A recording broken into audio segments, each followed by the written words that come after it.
Hello साथियों, मैं BL लूणा मेरे यूट्यूब चैनल स्टडी टाइम में आपका हार्दिक स्वागत करता हूं। इस क्लास में हम छंद के बारे में पढ़ेंगे। छंद से संबंधित एक क्लास हमने पहले कर ली है, जिसके अंदर हमने छंद के जो मात्राएं होती है, छंद के जो वर्ण होते हैं, यति, गति, ये कौन कौन से है, इनके बारे में हमने पिछली क्लास में देख लिया। अगर वो क्लास आपने नहीं देखी तो आप वो क्लास देखिए। हिंदी साहित्य का इतिहास और हिंदी व्याकरण है, इसके नोट्स मैंने टेलीग्राम पे अपलोड कर दिए, आप जाकर उसको डाउनलोड कर सकते हो, जिसका लिंक मेरे वीडियो के डिस्क्रिप्शन बॉक्स में है। एक मेरा अदर चैनल है मोटिवेशन टाइम, जिसपे मैं अच्छी वीडियो अपलोड करता रहता हूँ, जो हमारी आम जिंदगी में जो कठिनाई आती है, कैसे हम पढ़ाई के साथ में काम कर सकते हैं, कैसे पढ़ाई को मैनेज कर सकते हैं, ऐसी वीडियो मैं उस पर अपलोड करता हूँ, तो आप उस चैनल से भी जुड़ सकते हो। अब हम बात करें मात्रिक समछंद, यानी जो हमने छंद के बारे में देखा था कि मात्रिक और वर्णिक दो प्रकार के छंद होते हैं। तो मात्रिक में सम, अर्धसम और विषम तीन प्रकार के होते हैं। तो आज इस क्लास में मात्रिक जो सम छंद है, जिसके अंदर जो मात्राएं वो समान रहती है, उसके बारे में हम देखेंगे। तो पहला जो है वो नाम आता है चौपाई। चौपाई जिसमें 15 मात्राएं हैं। कितनी मात्रा होती है? 15 मात्रा। तो चौपाई छंद है, उसमें 15 मात्राएं होती है, और वो 15 मात्राएं प्रत्येक चरण में 15 मात्रा होती है। अंत में गुरु लघु यानी ऐसा ही एक गुरु होगा, एक लघु होगा। ये नेम है वो चलता है, ये नेम है जो चलता है चौपाई। चौपाई के अंदर अब एक उदाहरण से हम समझने की कोशिश करते हैं। देखो, वीर भूमि ये राजस्थान, जननी हमारी सब गुण खान, ये आ गया। अब इसमें 15 मात्राएं देखो, ये बड़ी की मात्रा, तो यहां पर हमने ये गुरु लगाया, यहाँ पर रह तो इसकी एक मात्रा लगाई, भू बड़ा है तो यहाँ पर दो मात्रा लगाई, ये जो मी छोटा है तो एक मात्रा लगाई, फिर ये छोटा है एक मात्रा, फिर है एक मात्रा, फिर रा है तो जिसकी दो मात्रा, फिर जय है तो इसकी एक मात्रा। पर ध्यान रखना, अब यहाँ पर आया है कि हमने पढ़ा है कि जो ये जो आधा वर्ण आया, आधा वर्ण से जो पहले वाला उसका गुरु बनाना है, तो इसका हमने गुरु बना दिया। फिर जो है वो था है तो इसकी दो मात्रा, फिर न है तो इसकी एक मात्रा। यहां तक हमने कर लिया है, ठीक है।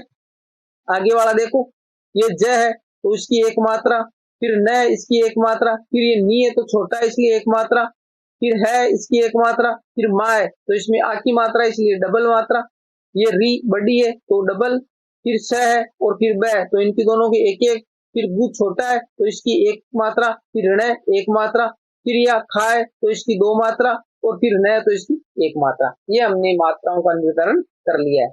अब देखिए, ये कह रहा है चौपाई में 15 मात्रा होती है। देखो, 1 2 3 4 5 6 7 8 9 10 11 12 13 14 15। यहाँ पर देखो, यहाँ पर यहाँ आ गया तो यहाँ तक 15 हो गई, एक लाइन कंप्लीट हो गई। दूसरे में देखो, 1 2 3 4 5 6 7 8 9 10 11 12 13 14 15, यहाँ पर 15 कंप्लीट हो गई।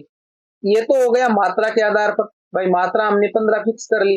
अब ये कह रहा है कि अंत के अंदर गुरु और लघु होना चाहिए। तो देखो, अंत में ये रहा, पहले गुरु आया फिर लघु आया, तो कहने का मतलब ये चौपाई का उदाहरण है। इसमें इस प्रकार मात्राएं आपको सेट करनी है। आगे देखो,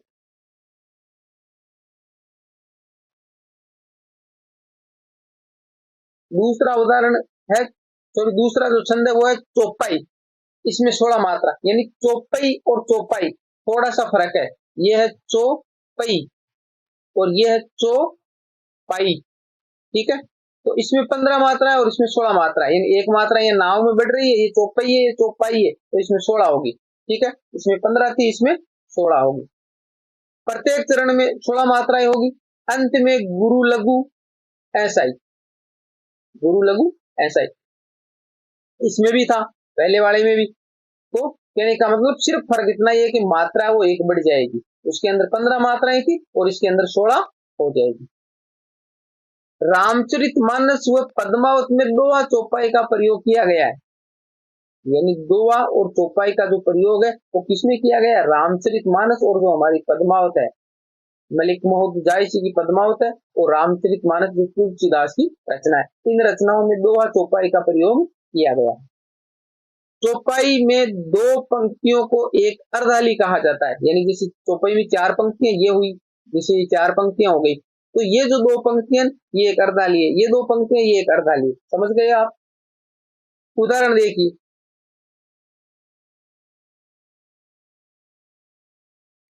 रघुकुल रीति सदा चली आई, ये रामचरितमानस की पंक्ति है। अब देखो मात्रा लगाते हैं, रह तो रह की क्या होगी, लघु है तो एक, फिर भू इसकी भी एक, फिर कु इसकी भी एक, और फिर ल इसकी भी एक। अगर आपको समझ में नहीं आ रहा है कि ये मात्राएं हम कैसे सेट करें, तो जो पिछली जो क्लास है उसके अंदर मैंने आपको बताया कि ये मात्राएं कैसे सेट करनी है, यानी छोटा कौन सा है बड़ा कौन सा है, ये आप वो क्लास जाकर देख सकते हैं। यहाँ पर री बड़ा है तो हमने लघु लगा दिया, ये छोटा थी एक लगा दी, फिर स इसकी एक लगा दी, फिर दा बड़ा है तो दो लगा दी, फिर च एक लगा दी, फिर ली छोटी है तो एक लगा दी, फिर आ दो लगा दी, फिर टी तो इसकी दो लगा दी।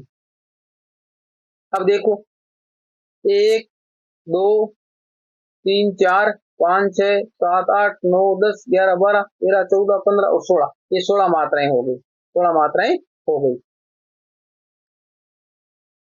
यहाँ पर देखो एक गलती और रखी है, ये जो अंत में गुरु लघु है ना, ये न हो है, कहने का मतलब अंत में गुरु लघु नहीं होगा, गुरु लघु नहीं होगा। अब देखो 2 2 4 5 6 7 8 9 10 11 12 13 14 15 16, 16 मात्राएं हो रही है, और अंत में ये कह रहा है कि गुरु लघु नहीं होगा, तो दोनों गुरु गुरु है, ठीक है। तो यहाँ पर लिखने में थोड़ी गलती हो गई थी, अंत में गुरु लघु नहीं नहीं होगा, ठीक है।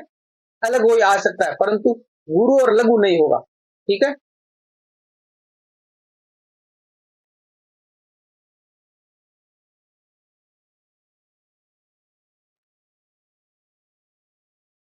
आगे हमारा 3 नंबर का है छंद रोला, तो उसके अंदर 24 मात्राएं होती है, यानी प्रत्येक चरण में 24 मात्राएं होगी। 11वीं मात्रा पर यति, यति का मतलब रुकना, 11वीं मात्रा पर रुकेंगे, यति का प्रयोग होगा। उदाहरण देखिए, हुआ बाल रवि उदय कनक नभ किरणे फूटी, भरित तिमिर पर परम प्रभामय बनकर टूटी। अब मात्राएं सेट करनी है, तो देखो इसकी एक होगी फूटी, इसकी आ की दो होगी, फिर बा की दो होगी, ल की एक होगी, फिर रवि तो र की एक और वी की भी एक, फिर उदय सबकी एक एक होगी, फिर कनक एक एक होगी, फिर नभ में एक एक होगी, फिर किरणे, किरणे में की एक, र की एक और णे की दो, फिर फू और टी दोनों की दो दो होगी। अब देखो मात्राओं की गिनती करते हैं एक बार, 1 2 3 4 5 6 7 8 9 10 11 12 13 14 15 16 17 18 19 20 21 22 23 24, 24 हो गई। तो हमारी मात्रा तो 24 फिक्स आ गई, परंतु ये क्या कह रहा है, प्रत्येक चरण में 24 मात्रा और 11वीं मात्रा पर यति। तो देखो 1 2 3 4 5 6 7 8 9 10 11, यहाँ पर यति होगा, कहने का मतलब ये उदय है ना, यहाँ पीछे हुआ बाल रवि उदय, यहाँ पर हमें रुकना है।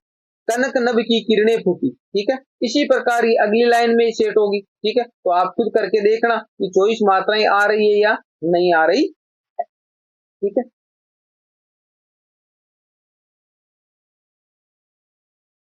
आगे हमारा है गीतिका। गीतिका में 26 मात्राएं होती है, गीतिका में कितनी मात्राएं होती है, 26 मात्राएं। इस छंद के बारे में ज्यादा जो लाइनें लिखी हुई इतना ही आपको याद करना, ज्यादा लंबा चौड़ा याद नहीं करना है। प्रत्येक चरण में 26 मात्रा होगी, 12 और 14 पर यति होगी, अंत में लघु गुरु, यानी अंत में लघु गुरु होगा, यानी इस प्रकार। उदाहरण देखिए, उदाहरण देखो इसका इस प्रकार है, हरि गीतिका हरि गीतिका हरि गीतिका और गीतिका, बस इतना से याद रखना आपको। इसके अंदर मात्राएं सेट करके देख लो, देखो एक एक फिर दो फिर एक और फिर दो, इसी में ऐसे ही होगा, एक एक दो एक दो, इसी में भी ऐसे होगा, एक एक दो एक और दो, और इसके अंदर होगा दो एक दो, ये हो गई मात्राएं। अब मात्रा कितनी बता रही थी, 26 मात्रा, तो गिनती करो, 1 2 3 4 5 6 7 8 9 10 11 12 13 14 15 16 17 18 19 20 21 22 23 24 25 26, यानी मात्राएं 26 हो रही है, मात्राएं 26 हो रही है।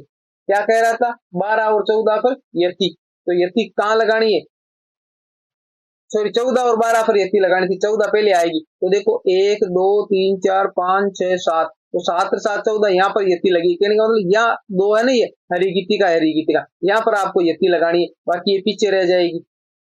समझ में आ गया? तो आपको इसमें उदाहरण रटना ही नहीं, हरी गीतिका हरी गीतिका हरी गीतिका गीतिका, बस इतना याद रखना है और आपका काम कंप्लीट हो जाएगा। फिर आगे वाला छंद आता है हरी गीतिका, इसमें 28 मात्रा, उसमें 26 मात्राएं थी, तो मात्राएं 2 बढ़ गई है, 2 मात्राएं बढ़ गई है। प्रत्येक चरण में 28 मात्रा होगी, उसमें 26 थी। 16 12 पर यति होगी, उसमें क्या था 14 और 12 पर यति थी, इसके अंदर 16 और 12 पर यति, यानी पीछे वाला तो ऐसे है। ठीक है, अंत में लघु गुरु, अंत में लघु गुरु होगा, उसी में हो रहा था जैसे गीतिका में भी। उदाहरण देखो, हरी गीतिका हरी गीतिका हरी गीतिका हरी गीतिका, तो अभी हमने ऊपर लगाया जैसे 7 मात्रा इसके अंदर है और 7 मात्रा इसके अंदर है। ठीक है, और 7 भी इसके अंदर है और 7 भी इसके अंदर है ना भाई, मात्राएं तो ऐसे ही है ना। अब वो जो यति लगानी है, रुकना कहाँ है इसमें, देखो हरी गीतिका हरी, यहाँ रुकना है, समझ गए ना आप? कहने का मतलब 7 7 14 15 16 पर रुकना है, तो हरी गीतिका हरी, और आगे जो पीछे बचेगी वो 12 मात्राएं बच गई, तो 16 12 पर यति है। परंतु आपको यही याद रखना है, यानी हरी गीतिका में 4 बार ही हरी गीतिका आएगी और गीतिका उसके अंदर 3 बार हरी गीतिका आएगी, 1 बार गीतिका आएगी। ये उदाहरण आप याद रख लो, बाकी आपका काम कंप्लीट हो जाएगा। यानी आपको सिर्फ ये याद रखना है कि प्रत्येक जो छंद होता है उस छंद में कितनी मात्राएं होती है, क्या कहां पर यति लगानी होती है, अंत में लघु गुरु है या नहीं है, ये बातें बस इतनी सी लाइनें याद रखनी, बाकी आप अच्छे से लगा पाओगे। दूसरी बात आपको याद रखनी है कि जो मात्राएं है वो छोटी और बड़ी कैसे लगानी, जैसे सीधी मात्राएं तो यहाँ पर तो आप छोटी बड़ी लगा सकते हो, पर वो जहाँ अनुस्वार हो, जहाँ चंद्र बिंदु हो, जहाँ जो शब्द है जो बिना स्वर के आए, वहां कैसे लगानी, तो ये बातें थोड़ी सी आपको याद रखनी पड़ेगी। इसके अंदर जो मात्रिक सम छंद है वो हमने देख लिए, इतने ही जो है जो एग्जाम में अक्सर पूछे जाते वो मोस्ट है। बाकी आगे जो मात्रिक अर्ध सम छंद है वो हम अगली क्लास में देखेंगे। उम्मीद करता हूँ ये क्लास आपको अच्छी लगी होगी, अगर अच्छी लगी है तो लाइक शेयर एंड सब्सक्राइब करें। मिलते हैं अगली वीडियो में, तब तक के लिए जय भीम जय भारत।